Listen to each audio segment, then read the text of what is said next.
Hi guys, welcome to my YouTube channel. Myself Aftab Alam. आज मैं आपको पढ़ाने वाला हूँ पॉइंट्स ऑफ डायरेक्ट नरेशन।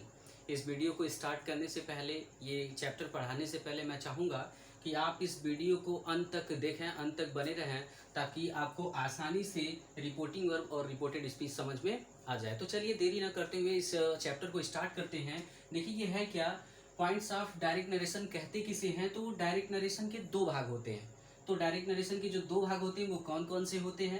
एक होता है रिपोर्टिंग वर्ब, जिसे हम शॉर्ट फॉर्म में आर भी कहते हैं, और एक होता है रिपोर्टेड स्पीच, जिसे हम शॉर्ट फॉर्म में आरएस कहते हैं। हमें समझना ये है कि रिपोर्टिंग वर्ब क्या है, रिपोर्टेड स्पीच क्या है।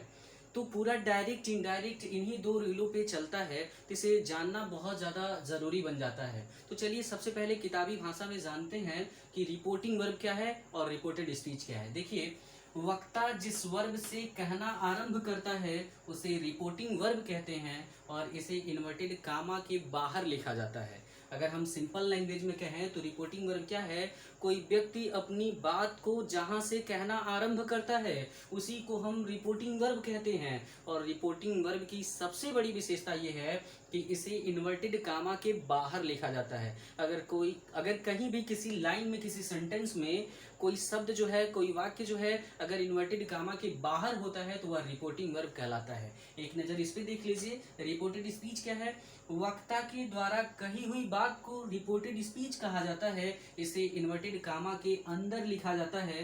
तो इसे समझिए थोड़ा सा सिंपल लैंग्वेज में कि रिपोर्टेड स्पीच क्या है।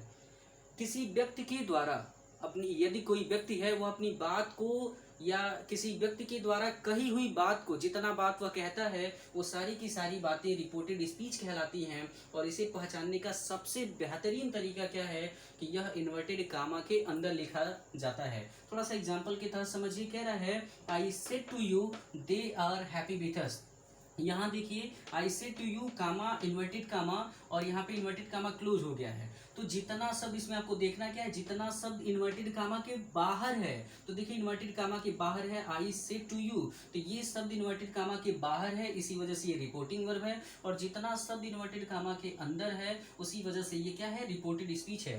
थोड़ा सा दूसरा एग्जाम्पल हम दूसरे तरीके से लिखे हैं। ये देखिए पहले इन्वर्टेड कामा आ गया है, तो आपको कभी भी टेंशन नहीं लेना है। आपको बस ये देखना है कि जितना शब्द इन्वर्टेड कामा के अंदर है वो रिपोर्टेड स्पीच है, और जितना शब्द इन्वर्टेड कामा के बाहर है वह रिपोर्टिंग वर्ब है। मुझे लगता है कि आपको रिपोर्टेड स्पीच और रिपोर्टिंग वर्ब समझ में आ गया होगा। इस वीडियो को अंत तक देखने के लिए धन्यवाद। और यदि अभी तक आप मेरे चैनल पे नए हैं तो आप मेरे चैनल को सब्सक्राइब कर लीजिए, बेल आइकन का बटन दबा लीजिए और लाइक कर लीजिए, ताकि जिससे आने वाले आगे की वीडियो आपको उपलब्ध होते रहें। Thank you very much.